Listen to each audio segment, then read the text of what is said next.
Olá, eu sou Gustavo Carvalhal, sou uro-oncologista, estou aqui junto com o Dr. André Fay.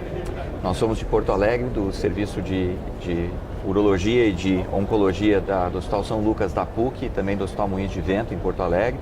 E nós estamos falando aqui da Califórnia, de São Francisco, no segundo dia do ASCO-GU, que é esse congresso maravilhoso que reúne, então, oncologia clínica, urologia e radioterapia para discutir os tumores urológicos.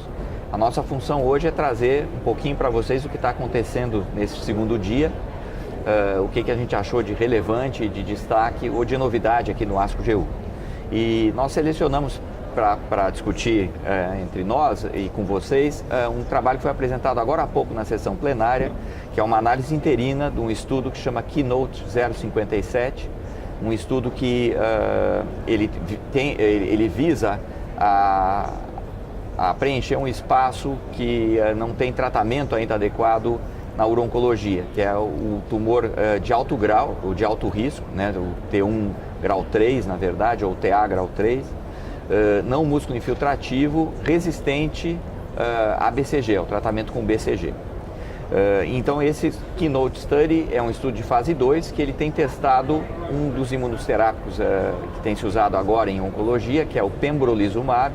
É uma droga intravenosa que é administrada a cada 3 semanas no paciente enquanto ele estiver respondendo depois de uma ressecção total do tumor de alto risco de urotélio. Normalmente, quando o paciente fica resistente a BCG, a indicação é cistoprostatectomia ou cistectomia radical, ou então a gente não tem muito mais o que oferecer, quimioterapia sistêmica e radioterapia agressiva.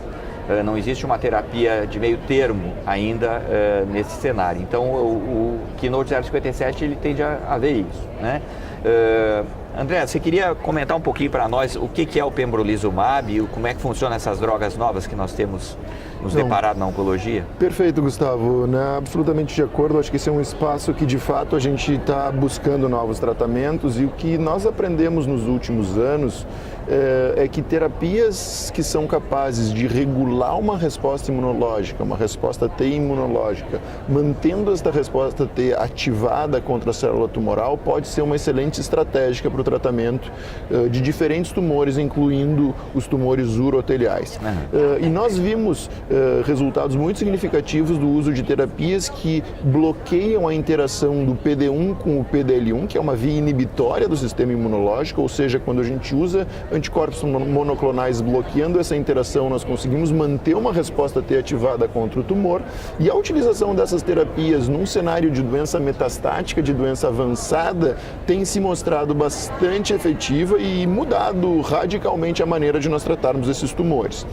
Quando nós aprendemos todos esses conceitos e quando nós vimos os resultados na doença avançada, a primeira pergunta foi: será que a gente pode trazer esse tipo de tratamento para cenários mais iniciais de doença? Né? E isso está sendo estudado no cenário adjuvante, no cenário neoadjuvante e também nesse cenário que a gente está discutindo, que é da doença não músculo invasora, onde as estratégias terapêuticas ainda não parecem ter resultados definitivos e promissores. Né? Então, ao meu ver, a interpretação desse estudo é que, de fato, naqueles pacientes que são resistentes a BCG, parece ter um grupo de pacientes, não são todos, que parecem apresentar uma taxa de resposta completa prolongada e duradoura ao longo do tempo e que eventualmente pode evitar um tratamento mais agressivo, que eventualmente seria o tratamento cirúrgico para evitar uma recorrência músculo-invasora, né, nesse contexto, o que determinaria um prognóstico muito desfavorável. Ainda é um estudo inicial, eu acho que a gente ainda tem muito que aprender em relação à seleção de pacientes, biomarcadores que eventualmente possam nos ajudar a selecionar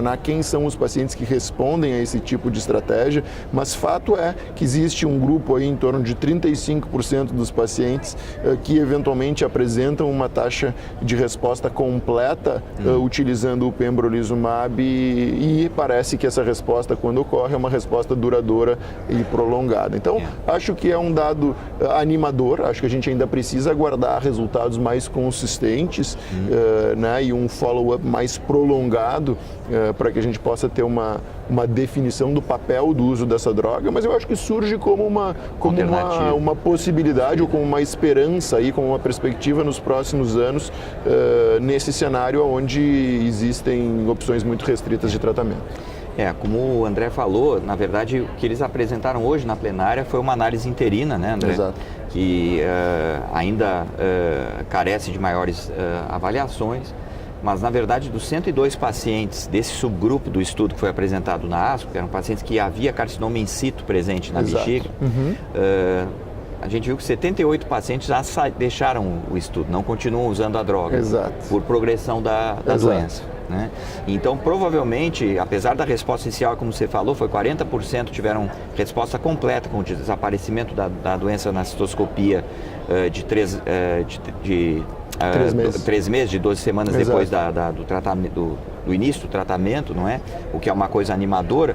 A gente sabe que isso aí não se manteve na grande maioria dos pacientes. Então, acho que a chave é o que você falou, é a gente identificar biomarcadores para ver quem são esses pacientes que, né? de fato têm vão responder e que a gente pode aí talvez evitar a cistectomia, que é muito mutilante, uma cirurgia que altera a qualidade de vida, e também a radioquímio, que a gente sabe das complicações também, talvez, né? E reservar essas estratégias para cenários mais avançados. Então, eu acho que talvez, a minha opinião, eu queria saber de você, é que esse estudo, talvez ele não venha mudar a prática clínica de imediato, mas ele nos ajude depois, identificado o subgrupo que respondeu, a tentar encontrar nesses pacientes, do ponto de vista genético ou molecular, a população que possa se beneficiar do ponto de vista clínico no segundo momento ou em outros estudos. Né? Absolutamente de acordo, Gustavo. E eu acho que o que fica de mensagem para mim é que a gente deve estimular, né, a participação desses pacientes em estudos clínicos, né, para que a gente possa de fato aprender e desenvolver uma área onde os tratamentos são restritos. Uma coisa que aí você tem bastante experiência já com isso, eu sei, houve muito poucos efeitos colaterais que eu percebi, não é, da medicação imunomoduladora, né? O que você pode me dizer sobre isso? A gente viu que, na verdade, em torno de poucos pacientes tiveram hipotireoidismo clínico, mas os outros eventos colaterais é em torno de 1% para cada evento colateral. Essa é uma medicação muito bem tolerada, né? Mas é importante a gente ressaltar que não é uma medicação isenta de risco. Né? O que a gente observa é um perfil de toxicidade diferente das quimioterapias tradicionais, então nós observamos efeitos adversos que têm uma origem e uma natureza autoimune, né, que estão associados ao processo de ativação de célula T e que eventualmente essas reações podem ser graves. Então, apesar de esse tratamento ser muito bem tolerado e a maioria dos pacientes não apresentar nenhum efeito adverso, o que é muito bom quando a gente está desenvolvendo uma nova droga, é importante a gente alertar que esses tratamentos, esses efeitos adversos podem ocorrer, e eu acho que isso reforça cada vez mais, Gustavo, o que a gente já tenta desenvolver, que é a proximidade do urologista com o oncologista clínico no tratamento desse paciente, né, para que a gente possa, né, através da avaliação multidisciplinar, poder tratar esse paciente da melhor forma e manejar eventualmente todos os efeitos que possam vir a surgir com esse tratamento. Uma coisa que eu notei também na apresentação de hoje é que nesses pacientes iniciais, claro que vários saíram do estudo, porque houve recidiva da doença, mas nenhum progrediu para a doença músculo-infiltrativa, pelo menos. Né? Exato. E nem para metástase, o que nos deixa tranquilos quanto pelo menos esse início de tratamento, né, com esse tipo de medicação. Uma segurança do uso. Exatamente. Então era isso.